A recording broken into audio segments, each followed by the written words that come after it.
Hey guys, it's Delgado here. I'm a specialized driver over here at ATS, and I want to give you guys a few tips on what I do to manage high traffic volume, congested traffic, mainly in big cities. So there's three different approaches that I would use if I was dealing with big cities. Number one, if it's not a big city, don't worry about it.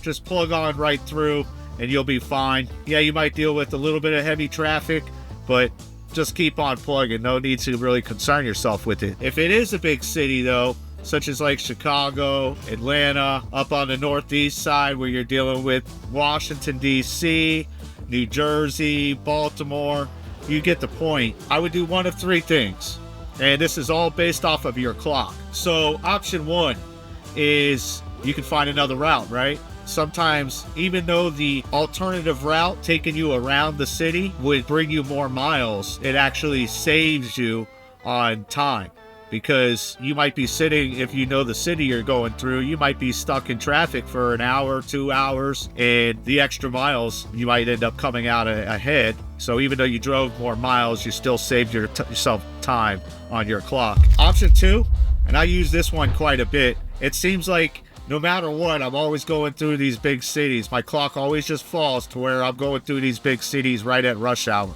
4 or 5 o'clock. So what I would do is shut down at a rest area. Now, this is all load depending, obviously, right, guys? I mean, you can't just do this if you have to drive through that city and drop that load right away.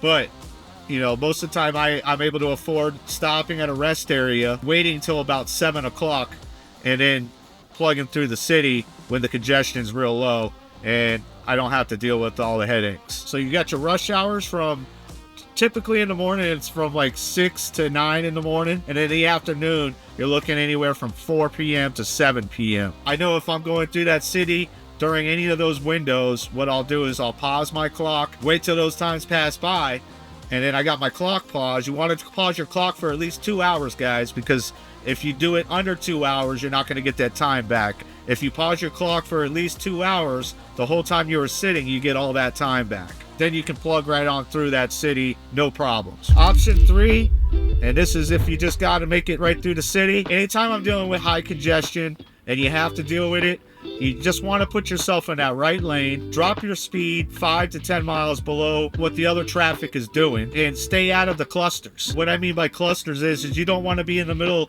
of all these vehicles off to your left and in front and behind you. Back off the gas a little bit, slow down, and that way you're out there by yourself. Everybody's passing you or they're still behind you. Stay to the right, and I know you get a lot of people that want to merge on. If you're going at a steady pace, they typically don't give you a problem. They get right on the interstate. It's when you're actually going the speed limit is when they're trying to race you, and then they're like, oh crap, I can't get you. So they go to slow down real quick.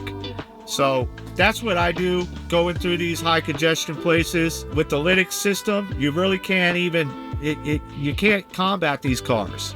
You can't do it without the Linux system. They're faster than you, they're more agile.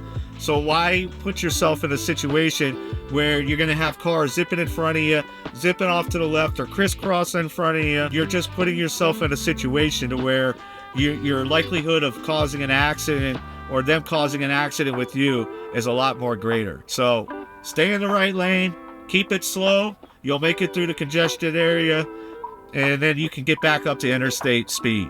I hope this helps some of you guys. Take care.